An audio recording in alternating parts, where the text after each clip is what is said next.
சொல்லுவாங்க. இப்ப நிறைய பேர் அதெல்லாம் பண்றதில்ல, எடுத்துட்டு கிளம்புற ஒரு கணபதி ஹோமம் பண்ணிட்டு போயிடுறாங்க. அப்ப இந்த வாஸ்து சாந்தி எதுக்காக பண்றதுன்னா, இந்த புனரமைக்கிறோம். நம்ம பூசா கட்டல புனர் நிர்மாணம்னு பேர். அதாவது திரும்பி புதுப்பித்திருக்கோம். இந்த புதுப்பிக்கக்கூடிய இடத்துல பழைய திரவியங்கள் இல்லாம புதுவிதமான பொருட்களை சேர்த்திருப்போம்ல, அந்த பொருளின் தன்மை எப்படி இருக்குன்னு தெரியாது நமக்கு முழுமையா. அப்ப அந்த பொருள் இருக்கக்கூடிய தோஷங்கள் எல்லாம் போகிறதுக்காக பண்றது இந்த வாஸ்து சாந்தி. அதை செஞ்சதுக்கு அப்புறமா மண், அந்த ஒரு தாம்பாளத்துல மண்ணை வச்சு மிருச்சங்கிரகணங்கிறது விருட்சத்துல நதிக்கரைகளை இதெல்லாம் இருக்க சொல்லியிருக்கு. அப்படி இல்லாத பட்சம் கடைசியா ஒரு தாம்பாளத்தை வச்சு அந்த பூமி தேவியை பூஜை பண்ணி ஆராதனை பண்ணி எடுக்க சொல்லியிருக்கு. இந்த பூஜைக்காக அந்த பாலிகை இடத்துக்காக உள்ள மண் எடுத்து அந்த மிருச்சங்கிரகணம்னு பேர்.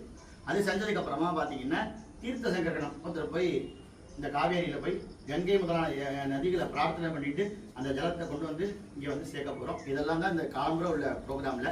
அடுத்து சாயங்காலமா என்ன பண்ண போறோம் அப்படின்னா, இதே போல அனைவருக்கும் அங்க யாகசாலையில பாத்தீங்கன்னா பூஜை பண்ணிட்டு விநாயகர் பெருமான் முதலானவைகள் எல்லாம் பூஜை பண்ணிட்டு இந்த பாலிகை முளைப்பாரியில அந்த பாலிகை இட்டு அதுக்கப்புறமா முதல்ல ஆச்சாரியருக்கு யாரும் யாகத்தை பண்றாங்களோ அவங்களுக்கு காப்பு கட்டுதல்.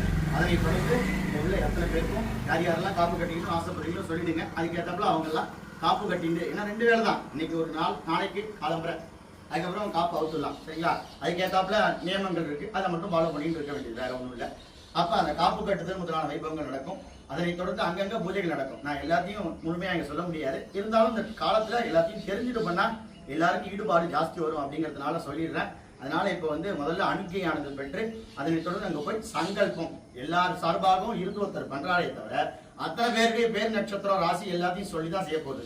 அதனால எல்லாருமே அதுல முக்கியஸ்தர்கள் தான். அதனால எல்லாருமே அந்த சங்கல்பத்துல பங்கு பெற்று எல்லாருக்கும் எல்லா விதமான நலங்களும் வளங்களையும் விநாயகர் பெருமான் அருள் நானும் பிரார்த்தனை பண்ணிக்கிறேன். இப்ப பூஜையான துவங்க போது எல்லாரும் பிரார்த்தனை பண்ணிக்கோங்க.